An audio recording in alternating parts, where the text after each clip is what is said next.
Bienvenida a su programa Hablemos de Salud. Yo soy la doctora Jessica Álvarez y hoy contamos con la presencia de la doctora Evangelina Soler. En breve conoceremos un poquito más sobre ella.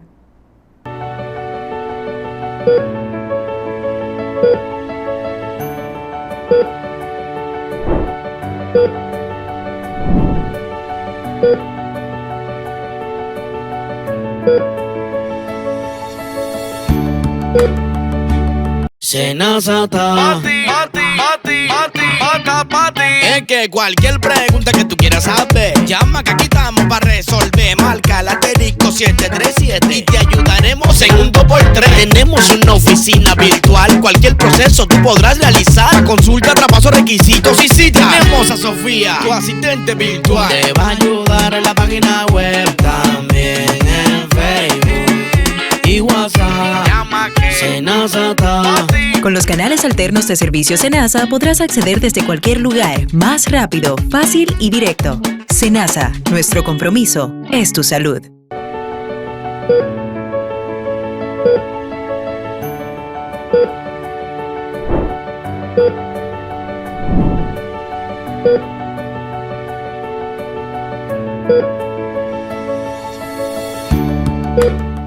Como dije anteriormente, hoy contamos con la presencia de la doctora Evangelina Soler, quien es neumóloga. Doctora, un placer tenerla por nuestro programa. Gracias, Jessica, gracias por la invitación. Doctora, siempre nos vamos un poquito por el aspecto más personal para conocer a la persona detrás de la carrera. Entre tantas especialidades, ¿por qué usted decidió irse por la neumología? Porque me imagino que tuvo que haber algo que la motivó. Hay una historia detrás de, pero te puedo decir que yo comencé queriendo ser pediatra. Ok. Desde niña yo decía que iba a ser médico y luego que quería ser pediatra, pero Dios tuvo planes muy diferentes a ello y como que me saboteó todo. En ese proceso tan difícil que todos los médicos que hemos hecho especialidad podemos recordar y reconocer, en ese proceso pues Dios tuvo un plan diferente y me bloqueó todos los caminos. Ya habiendo comenzado 2 semanas a hacer pediatría, pues entré a medicina interna y ahí cuando entré a medicina interna pues pensaba que me gustaba el endocrino, pero luego allá me di cuenta que no. Y estaba así, como que no sabía qué quería hacer, hasta que de repente roté por neumología y ¡guau! Y de repente se sintió. Llegó la pasión. Yo dije, desde la primera semana, yo dije, esto es lo que yo quiero hacer el resto de mis días. O sea que fue como un llamado que tuvo de la carrera, porque generalmente las personas tienen alguien que los motiva, pero lo suyo fue como que llegué a mi espacio, a mi lugar. Mira, para mí era una época muy difícil porque me gustaba todo, pero no me gustaba nada en específico. No me gustaba la nefrología, no me gustaba la cardiología, no me gustaba, pero no era tanto que me desagradaba. Sí. Pero habían otras que me gustaban, pero no me llenaban. Sí. Hasta que tocó llegar al departamento de neumología. Cuando yo comencé a ver el desempeño, lo que hacía el neumólogo, sí, todo lo que involucraba ser neumólogo, yo dije ya. Ahí se quedó. No, yo me enamoré perdidamente. Lo supo hasta el director del hospital que yo quería ser neumóloga. Ay, qué bueno. Doctora, estamos atravesando una época de cambios de temperatura y con los cambios de temperatura vienen un sinnúmero de virus que van saliendo. Ahora mismito, ¿cuáles son los virus que más nos están afectando debido a estos cambios? Mira, siempre hay que recordar la pandemia y por su impacto y porque sabíamos desde ese momento que iba a cambiar todo, que iba a cambiar mucho la presentación de los nuevos virus, que probablemente estemos hablando dentro de un tiempo de una nueva pandemia. Se habló también del surgimiento de nuevos virus. Y se habló también de la probabilidad de que algunos virus ya existentes cambiasen un poquito su comportamiento. Sí. Y eso estamos viendo.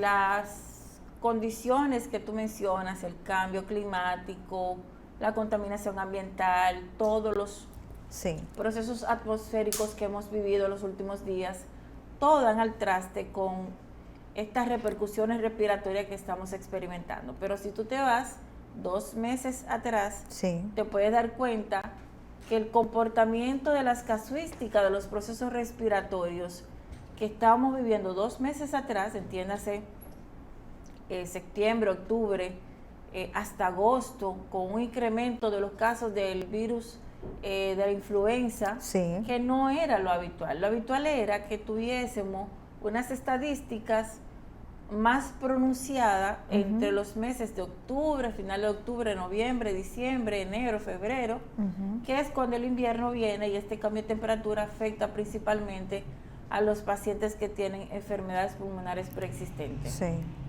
Lo que estamos viendo ahora es que el virus de la influenza se mantuvo prácticamente todo el año. Entonces, ¿qué acontece actualmente?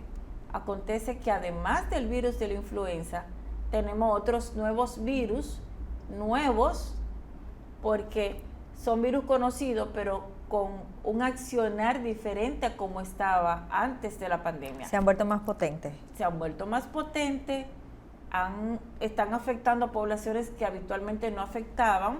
Entiendo. Nosotros los especialistas de la parte que tiene que ver con microorganismos, especialmente los respiratorios, sabemos reconocer los grupos etarios en que un virus, una bacteria puede afectar, y eso nos orienta sobre el manejo, el tratamiento, la forma de diagnosticar y todo eso. Pero, por ejemplo, de manera especial te voy a hablar del virus sincitial respiratorio, que ya la gente lo conoce. Sí. O sea, antes el virus sincitial respiratorio lo conocíamos los médicos, los pediatras, tal vez uno que otro padre cuando su bebito le daba de 9 meses, 1 año, porque era un virus que afectaba a estas edades. Pero ahora estamos viendo un virus sincitial respiratorio en preescolares, en lactantes menores, en niños de cualquier edad, pero en adultos mayores, y con una afección sumamente agresiva, afectando los pulmones de manera importante, cual si fuera una afección por COVID. Entonces, tenemos un virus que es viejo, un virus conocido, pero con un comportamiento totalmente diferente a lo que era antes de la pandemia. Sí. Y tenemos otros virus como el metaneumovirus, los demás los rinovirus y un arsenal de virus que se mantienen polulando las poblaciones infantiles y los grupos de riesgo, pero que ahora lo vemos con un accionar más acentuado, con una mayor presencia, que no te puedo decir si es porque estamos haciendo más pruebas de detección de ellos o si es porque realmente esto que se pensaba, esto que se pronosticó de que iba a haber un cambio en la taxonomía de algunos virus, en el comportamiento, y se habla inclusive del surgimiento de nuevos virus. Sí. O sea que el mundo se está adentrando a cambios, y lo estamos viendo en China, por ejemplo, que tenemos un brote que todavía ellos no terminan de decir qué es lo que tienen, pero solamente dicen que tiene un comportamiento parecido al COVID. Preliminarmente dicen que son muchos virus, como lo que hemos estado mencionando, con un comportamiento un poquito más agresivo, algunas variantes de los virus de la influenza, algunas cepas nuevas que tienen un comportamiento un poquito más agresivo, y están hablando de alguna zoonosis como apareció en el 2009 con la gripe aviar. Entonces, esto es lo que está pasando ahora en el mundo. Doctora, ¿y usted cree que sea lo que más se esté afectando? Porque sabemos que en China, por ejemplo, hay mucha contaminación. Quizás estos cambios se deben más a la contaminación que al cambio climático o a las épocas de lluvia y frío. Bueno, el cambio climático incide de manera importante, y se habla de que los glaciales están perdiendo. Bueno, hay el más importante se está moviendo. Entonces, cuando este cambio climático afecta toda la estructura geológica, atmosférica, definitivamente que deja una estela de acontecimiento en todo lo que es la flora, la fauna, el ecosistema, y todo eso pues va dando resultado los comportamientos que estamos viendo con no solamente con los microorganismos, sino también con la misma tierra en sí, o sea, con todo lo que compone el planeta y el ecosistema. Y pues por ahí se habla de que podrán venir otros virus desconocidos para la humanidad, virus que estuvieron latentes o que están latentes, pero que todos estos cambios definitivamente pueden alterar. De hecho, nuestro mismo cuerpo, cuando una persona no se hidrata, esos gérmenes que viven con nosotros, pues pueden afectar el epitelio. Otros gérmenes que entran al cuerpo, pues cuando nuestras defensas no son tan buenas, pueden afectar el organismo. O sea que estamos conectados con todo ese sistema externo y nuestro organismo responde ante todo lo que pasa externamente al cuerpo. Entiendo. Y entonces por ahí podemos extraer mucha información de lo que podría estar aconteciendo en las próximas décadas. Sí, y en la situación de lluvia que tuvimos hace poquito, ¿qué tanto esto puede afectar a la población dominicana en relación de quizás haya más casos de afecciones virales? Bueno, hay muchas zonas que fueron afectadas, contaminando los hogares, inundados. Muchas personas se expusieron a aguas contaminadas, los ríos se han contaminado, las personas también, cuando tú te sometes a un cambio de temperatura, tu cuerpo siente ese cambio, porque si te fijas, la nariz, que tiene 3 paredes, es precisamente para cuando ese aire viene caliente, cuando choca con la nariz, baja, pierde calor, y con los pelitos que tenemos en ella y con todas esas estructuras que están detrás, pues se va aclimatando antes de llegar al pulmón. Sí. Porque el pulmón no permite que entre una temperatura de manera abrupta. Y eso pasa también cuando el aire viene frío, o sea que necesitan una termorregulación para que ese aire frío o caliente de manera abrupta no nos afecte. Entonces, todos estos cambios climáticos que hemos tenido desde el punto de vista de contaminación, de bacterias, de virus, pero también de lo que es el impacto de la temperatura. Todo eso afecta. Sí, entiendo. Doctora, de todos estos virus que ahora mismito tenemos, que tenemos bastante, ¿cuál es el más preocupante según la tasa, porque es el que más está afectando? Bueno, mira, cuando comenzó la pandemia del COVID, nosotros decíamos, pero es que la gente está muy alarmado con el COVID, y con razón, ¿verdad? Sí. Pero también decíamos nosotros los médicos que conocemos lo que pasa cuando a una embarazada le da influenza, o cuando un adulto mayor, 70, 80, 90 años le da influenza, o un recién nacido y no se maneja, le da influenza. Entonces, cuando nosotros observábamos y decíamos, pero la gente está muy asustada, pero no sabe que existe un virus tan peligroso y agresivo como el virus de la influenza, que está ahí, está con nosotros, está todos los días, matando muchísima gente a nivel mundial, con una casuística importantísima de hospitalizaciones, de ausentismo escolar, de pérdida de trabajo. Entonces, el virus de la influenza anualmente mata muchísima gente, cifras que podrían ser similares como cualquier ente nosológico que pueda afectar de manera agresiva. Entonces, inclusive, tanto como el COVID. Entonces, tenemos el virus de la influenza, pero ahora tenemos un nuevo, viejo conocido, el virus del sincitial respiratorio. Tenemos los metaneumovirus, que tiene un comportamiento agresivísimo. Tenemos todos los demás virus, depende del huésped a quien afecte, porque tal vez a ti te da un virus y tú estás sana, te alimentas bien, haces ejercicio, y no tiene el impacto que si le da el virus a una persona que tiene un problema renal, por ejemplo, o una embarazada. Sí. Doctora, pero yo he visto en el comportamiento de la influenza que incluso sus sintomatologías son más agresivas que la del propio COVID. Pero sin embargo, con el COVID es que la población ha tenido como miedo. Tengo miedo a que me dé ese COVID. Pero en la influenza como que no, es una gripe no, solamente. ¿Por qué usted cree que pasa esto? Por el comportamiento, que según mi percepción de la influenza, es mucho peor. Sí, definitivamente. El COVID tiene su público para que le afecte de manera importante. Hay personas que aún siendo sanas, aún siendo personas con una edad, o sea, no son tan longevos, se vieron severamente afectadas con el COVID. Sí. Entonces, se habla de los receptores de angiotensina, que hay una predisposición para que te dé más agresivo que al otro grupo, pero en definitiva, si tú me dices cuál es más agresivo, yo te podría decir, depende a quién afecte. Ok, entiendo.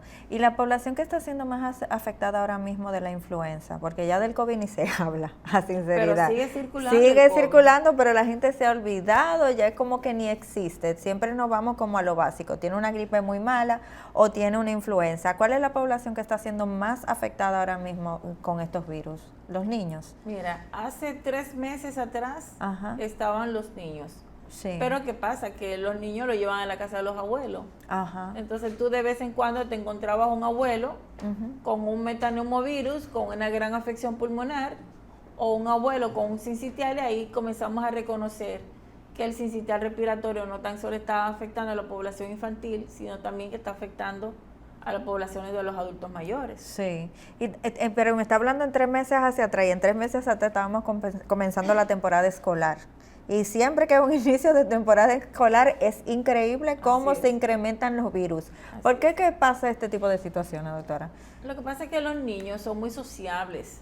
Entonces, un niño tiene gripe, la familia le envía al colegio, tiene gripe, pero el niño tiene secreciones nasales, el otro amiguito le toca las secreciones nasales y los virus se contagian persona a persona y son muy fáciles de contagiar a través de los fluidos. Entonces, un niño llorando ya tiene fluido, se pasan la paleta uno al otro, comparten la merienda, la profesora se contaminan los amiguitos, se contaminan 15 niños de un solo foco. Sí. Entonces, por eso es muy fácil que se propaguen tantos virus en las áreas escolares. Entiendo. Doctora, ¿y por cuáles los comportamientos que tienen tanto el COVID como la influenza que está dando actualmente? Porque la de ahora es como que su sintomatología es bien fuerte. Que usted pudiera, o sea, puede diferenciar entre tiene COVID, que casi no se menciona, o tiene influenza, o es una simple gripe. No hay esos parámetros tan detallados para tú decir, ¿es influenza o es COVID? Aunque ya con el expertise que uno va ganando, tú puedes identificar algunos patrones de comportamiento y decir, bueno, por el patrón de comportamiento eso es influenza, por el patrón de comportamiento me parece que es COVID. Sí. Pero inicialmente la clínica es muy similar. Te puede doler la garganta, te puede dar rinorrea, te puede dar congestión nasal, dolor de cabeza, malestar general, te puede dar fiebre como no darte fiebre. O sea, son síntomas muy similares. Sí. Ya cuando hay ciertas cosas, pues uno con el tiempo ya viendo pacientes con un comportamiento similar, tú puedes inferir y decir, me parece que es esto. Por ejemplo, yo tuve una doctora que me llamó, me hizo una consulta telefónica y me dice, mira, yo era asmática cuando pequeña, pero jamás me había vuelto a apretar, pero ahora yo me siento apretada. Yo le dije, eso es sincitial respiratorio que tú tienes. Ok. Le dije, hazte el panel, que tú tienes un sincitial respiratorio por el comportamiento. Sí. Se hizo el panel y era un sincitial respiratorio. ¿Por qué? Porque el sincitial respiratorio produce una estrechez de la luz del alvéolo y hace que el paciente se comporte como asmático y pita, ese bronquio pita. Entonces, con ese comportamiento, pues, nosotros podemos inferir en tal o cual virus. El paciente que está bien, por ejemplo, ayer tuve una paciente en consulta, me dice, yo tuve un proceso hace una semana, pensaba que era una simple gripe, pero empeoré de ayer para acá.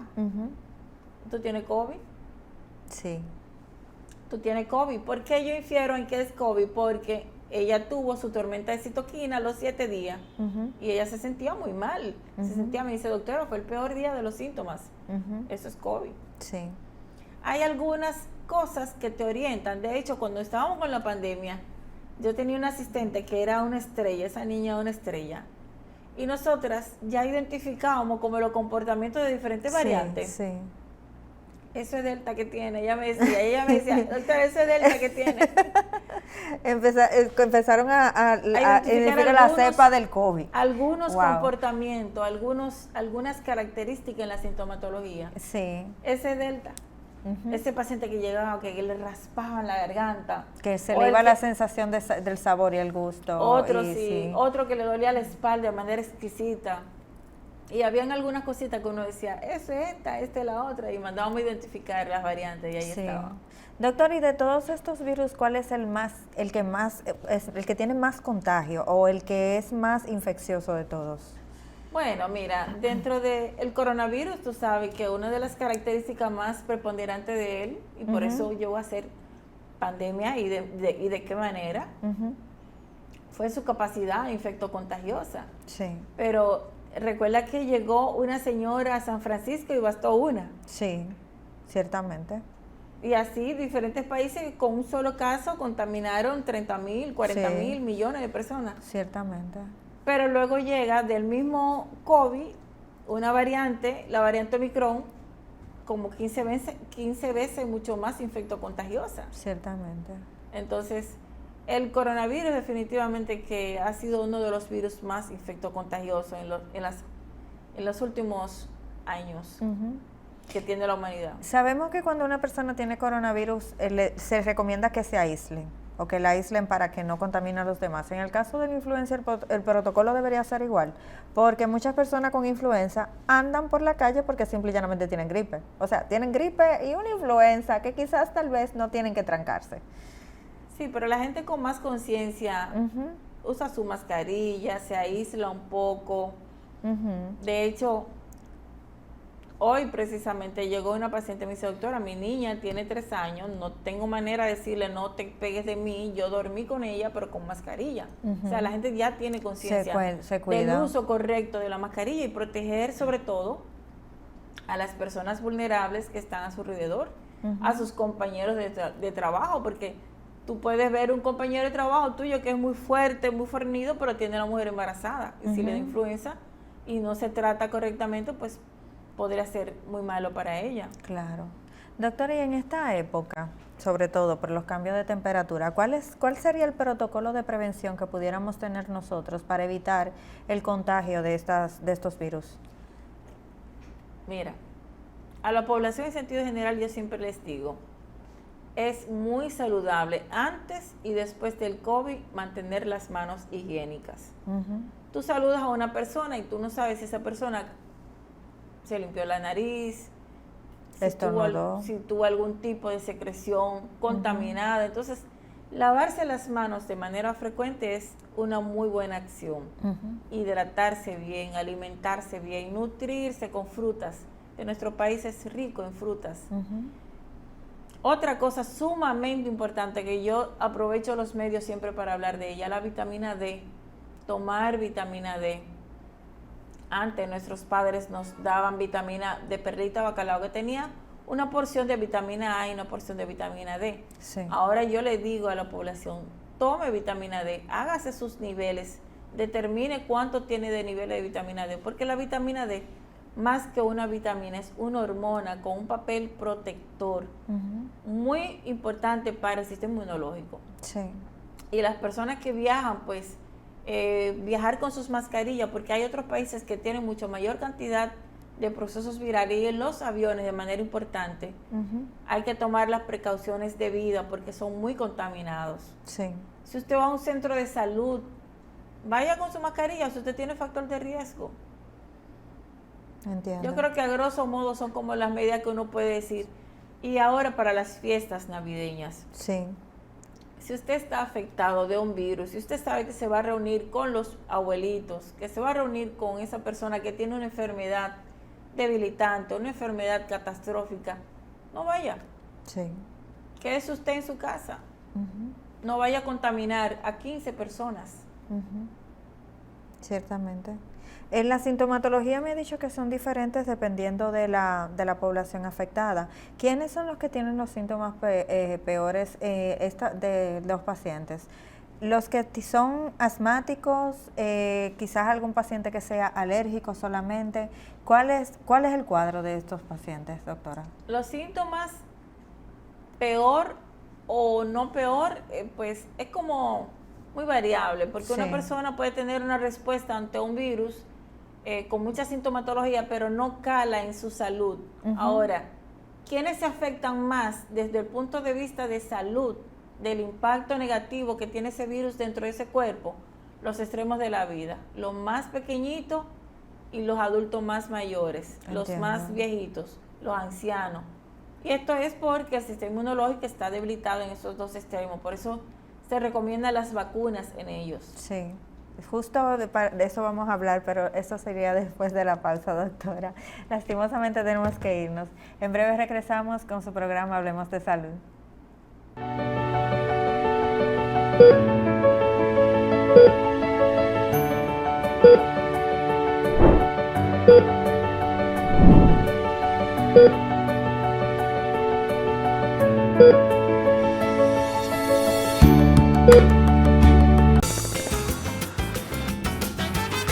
Juanchi, dime a ver. Oh, tranquilo, aquí en lo mío, organizando la bodega. Mira todo lo que me llegó. Epa, pero bien ahí. ¿Y tú qué? Cuéntame de ti. Aquí contenta. Acabo de ir con mi cédula a empadronarme.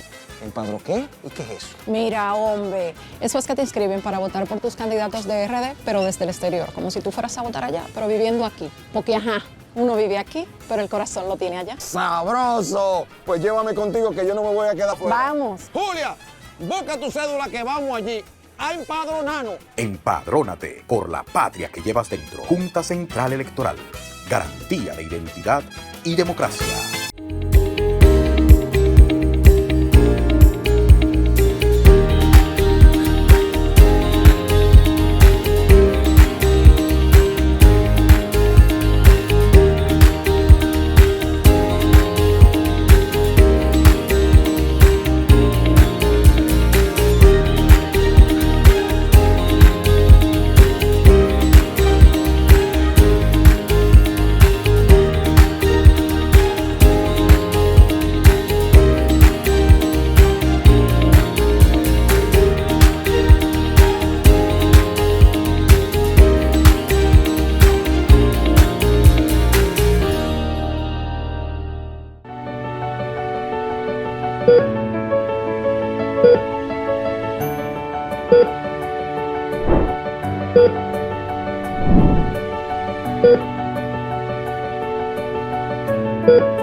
Regresamos a su programa Hablemos de Salud con la doctora Evangelina Soler.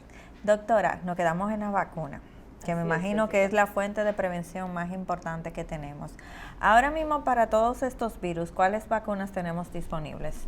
Mira, básicamente lo que vacunamos en nuestro país y la tiene el país, o sea, el gobierno suple a las poblaciones con esta vacuna de manera gratuita. Sí.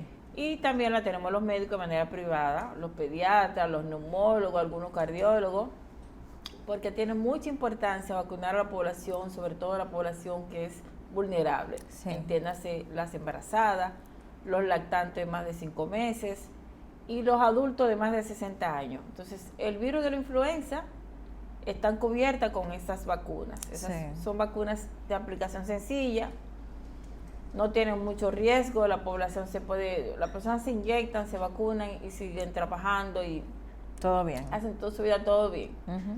Son vacunas que salen con una producción anual, generalmente comienzan a colocarse entre octubre, noviembre, diciembre, para cubrir todo el año.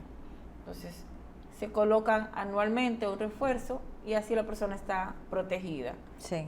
Altamente recomendada porque, como te dije, la tasa de mortalidad y de hospitalización y efectos adversos cuando a una persona le da el virus de la influenza, afección cardiovascular inclusive, se ha demostrado científicamente que una persona que le da el virus de influenza tiene más riesgo de desarrollar una enfermedad cardiovascular en el primer año que fue afectado. O sea, de manera importante se afecta el corazón con el virus de la influenza, tal como hablábamos con el COVID. Entonces es importante que la gente se vacune. Sí.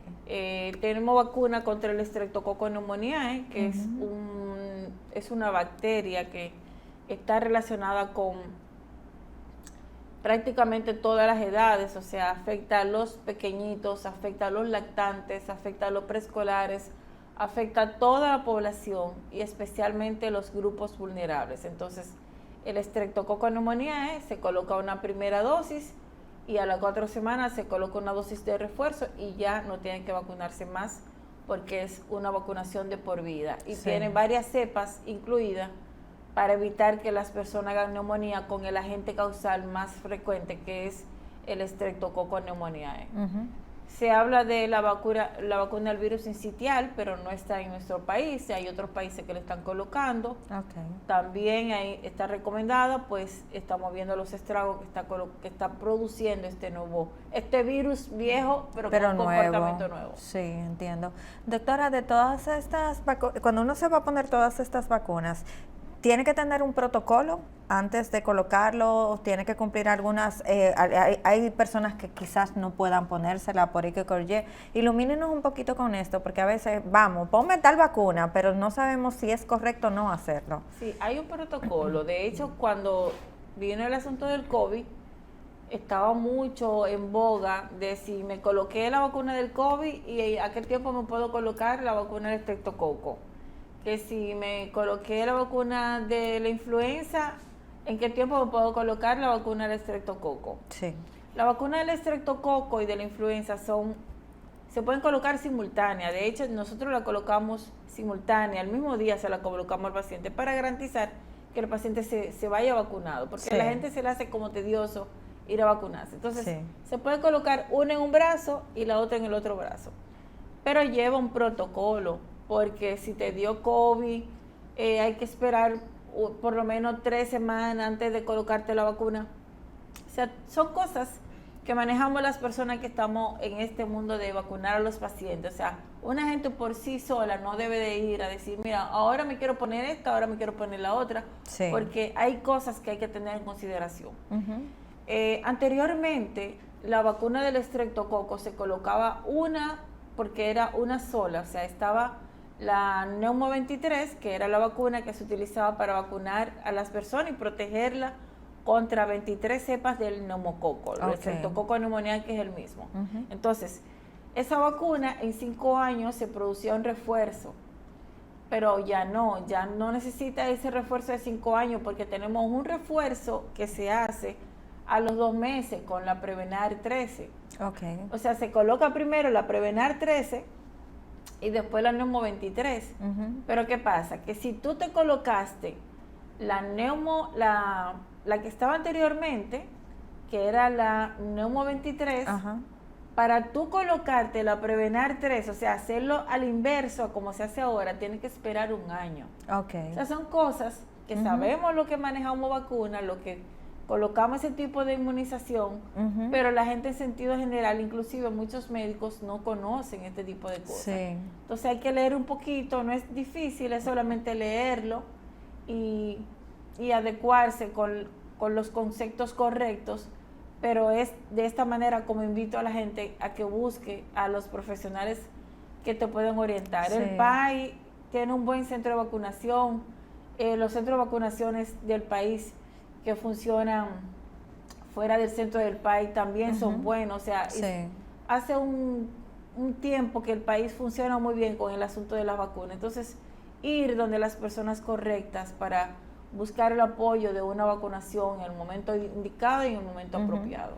Doctor, ¿y qué sucede cuando un paciente miente con respecto a la vacuna porque se la quiere poner? ¿A qué me refiero? Usted me está hablando de la neumonía, ¿verdad?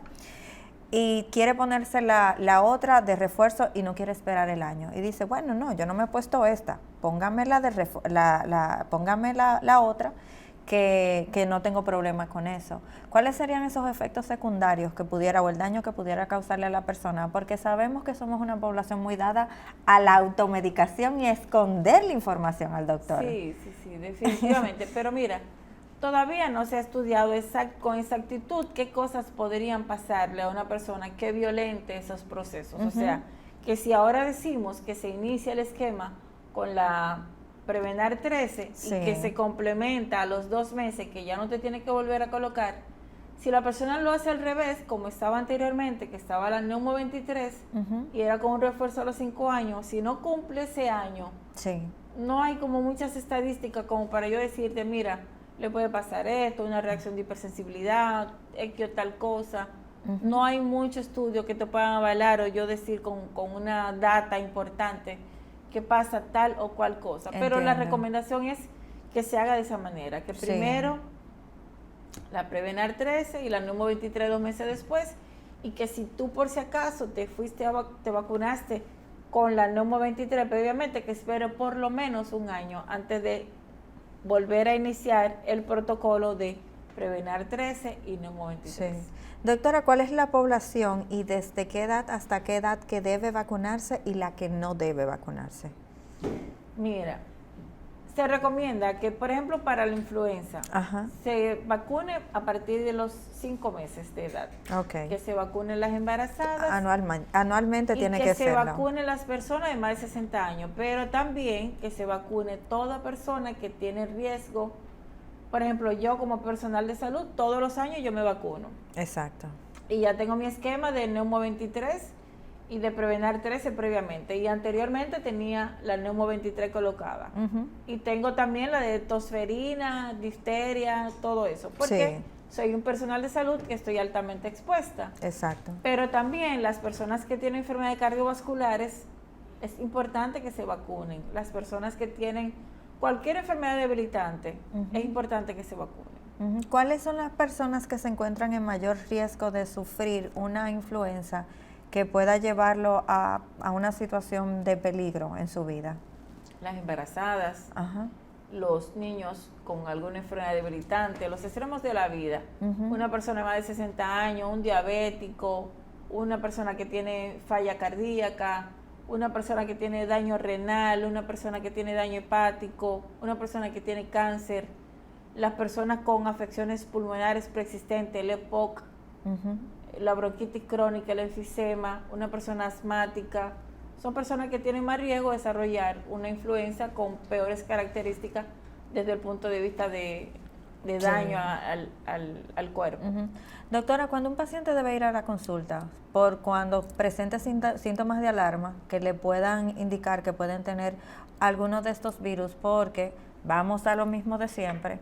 Tengo una simple gripe, me comienzo a medicar en mi casa, mejoro o no mejoro. ¿Cuáles son los factores de alerta que nosotros debemos tomar en consideración e ir rapidito al médico? Una persona que está haciendo fiebre, la fiebre deshidrata muy pronto.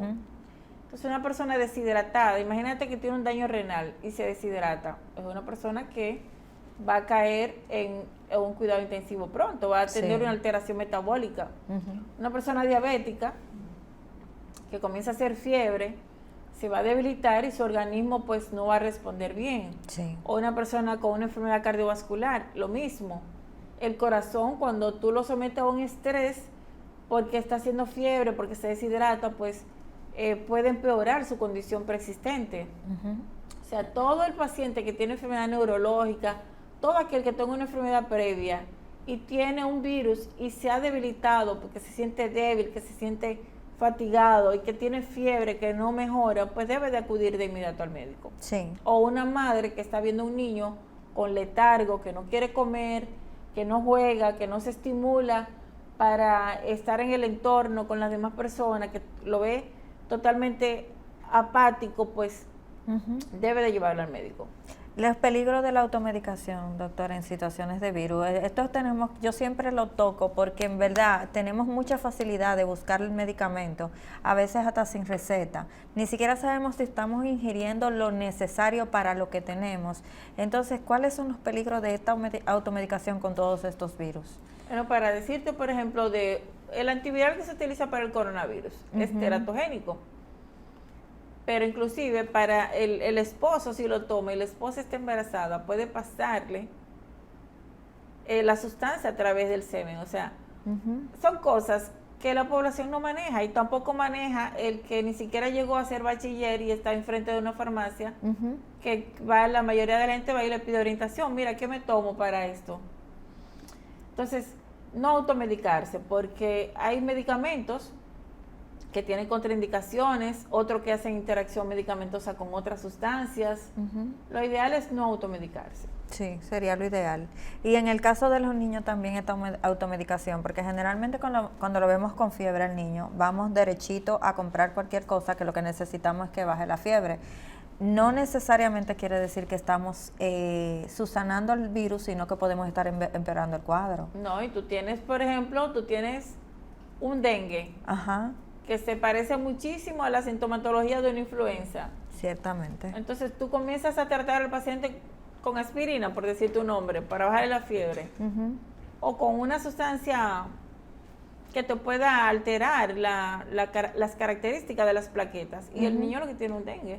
Sí. O sea, por esas cosas así tan peculiares, que parecen ser sencillas, pero que te pueden dañar de manera importante la salud de un ser humano. Hay ciertas combinaciones de medicamentos que te pueden dañar los riñones. Sí. Entonces es mejor que la gente no se automedique y acuda al médico a temprana ocasión. Doctora, ya que usted está mencionando el dengue, ¿cuáles son esas sintomatologías que diferencian a una influenza, a un proceso viral del dengue?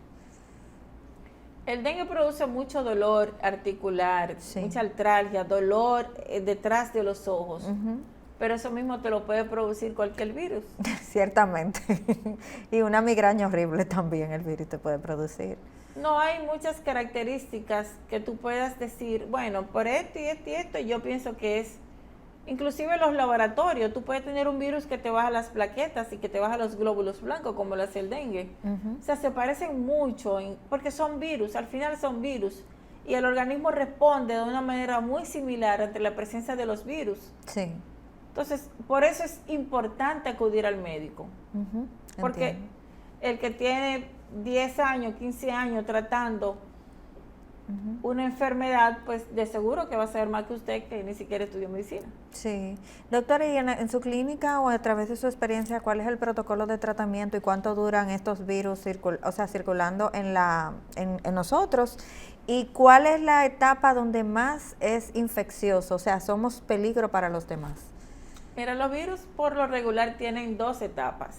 Una etapa donde se incuba el virus, llega, se transmite, la persona lo adquiere, ese periodo de incubación, y luego el periodo donde la persona comienza a manifestar esos síntomas que comienzan a salir, comienza el dolor de cabeza, el dolor de los ojos, la fiebre.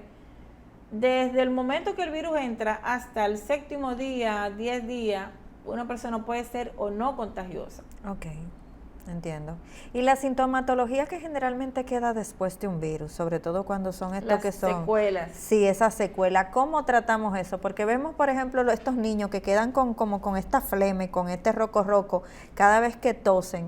¿Cómo podemos tratar esto, doctora? Lo que pasa es que la mayoría de los virus afectan vía aérea alta, aunque puedan afectar el pulmón, pero en su rastro, en su proceso, generalmente afectan vía aérea alta. Entonces producen sinusitis. Y ese roco que tú dices, el niño se sanó de la gripe, pero queda tiene una tos. Con esa tos porque tiene los senos ocupados de flema, de material infectado. Entonces hay que tratarle también la sinusitis con mucho lavado nasal, con medidas que el médico podría explicarse. A veces hay que utilizar antibióticos, pero eso es lo que generalmente queda tras los procesos virales comunes. Sí. Ya el COVID, todo el mundo sabe que deja sus secuelas, dependiendo del huésped, dependiendo de la persona que fue afectada, va a tener una u otras secuelas, va a tener más debilitamiento que otra, va a comprometer o no ciertos órganos, pero todo eso dependiendo de en qué organismo cayó ese virus. Sí, pero de todos estos virus no hay quizás uno que deje unas secuelas más fuertes que otro por su comportamiento. El COVID. El COVID. Sí, porque el COVID afecta a quien sea y lo que sea. El COVID nos demostró que te puede dejar dañado el pulmón, te puede dejar dañado las hormonas tiroideas, las glándulas tiroideas, te puede dejar dañado el cerebro, porque aunque todavía no hay suficiente data, sí se sabe que hay ciertas afecciones post-COVID, como lagunas mentales, las personas refieren que quedan con cierto letargo, con cierta alteración en el procesamiento de los pensamientos, que olvidan las cosas, neuropatías, trastorno de la coagulación, hipoacusia. Hay múltiples formas que se pueden ya destacar como complicaciones o secuelas de haber pasado COVID.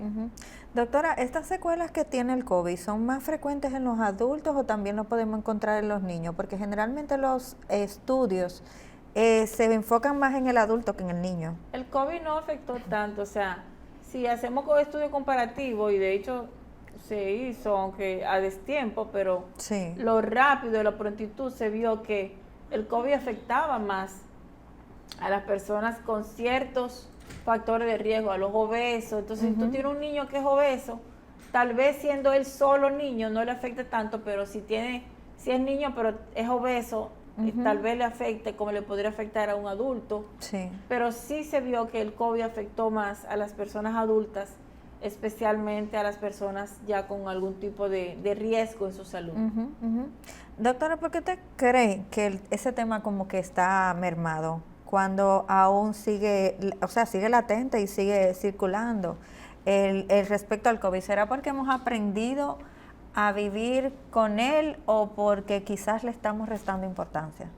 Bueno, yo entiendo que es de lugar aprender a vivir con él, porque el comportamiento del coronavirus, tuviste que cíclicamente, después de los 2 años de pandemia, han venido algunos momentos donde suben las estadísticas, y lo vamos a ver. Se habló de que lo íbamos a ver comportándose como se comporta la influenza, que tú tienes influenza todo el año, pero tiene picos en ciertas épocas, como tú mencionabas ahorita, a la entrada de los niños a la escuela, noviembre, diciembre. Ahora yo me imagino que con las actividades navideñas, pues tal vez podamos ver algunos registros de COVID en enero, febrero, de estos virus, todos estos que andan circulando, pero ese comportamiento es así. La gente también ha perdido un poquito el interés, solamente lo recuerda cuando tiene un familiar con insuficiencia renal que está grave e intensivo,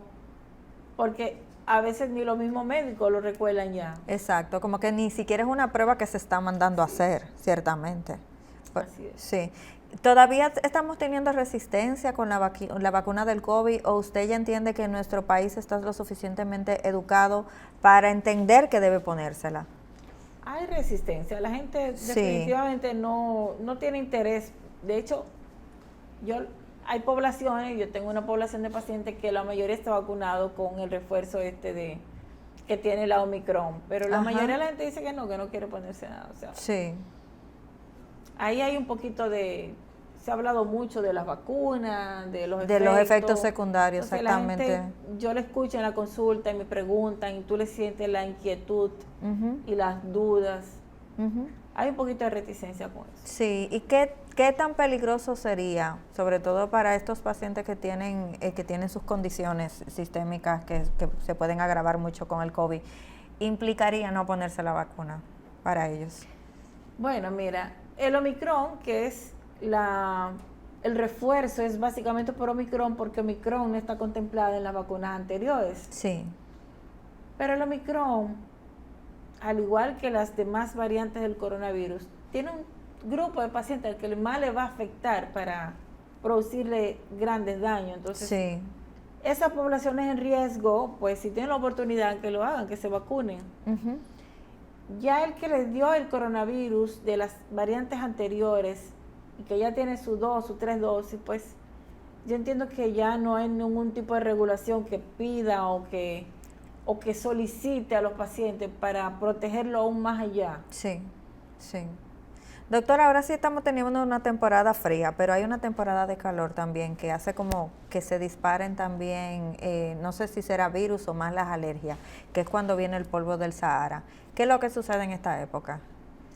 Las contaminaciones en sentido general, lo vimos cuando la humareda de Duquesa, las contaminaciones afectan directamente las vías aéreas con un impacto negativo que puede hacer que las personas desarrollen procesos infecciosos, porque el pulmón sencillamente, cuando tú le traes una partícula, cuando viene un material contaminado, las defensas del pulmón se alteran. Entonces, el pulmón está expuesto a gérmenes que viven en las vías aéreas altas.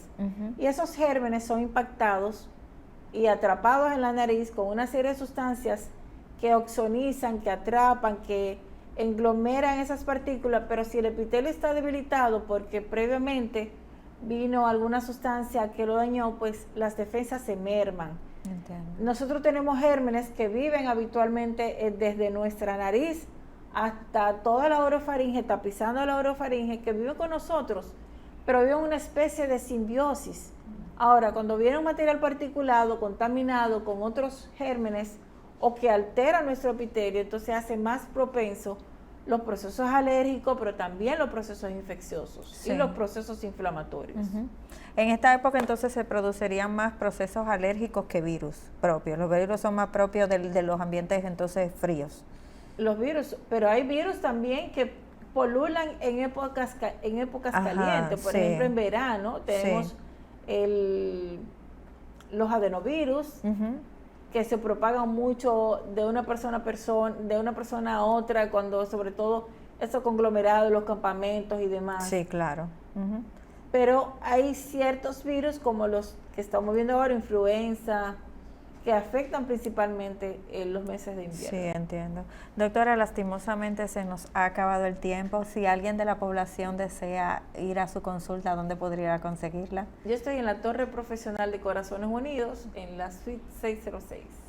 La verdad que ha sido un placer haberla tenido en nuestro programa y ha arrojado muchísima información importante y sobre todo nos ha sacado de muchas dudas que yo sé que la población está teniendo en esta época.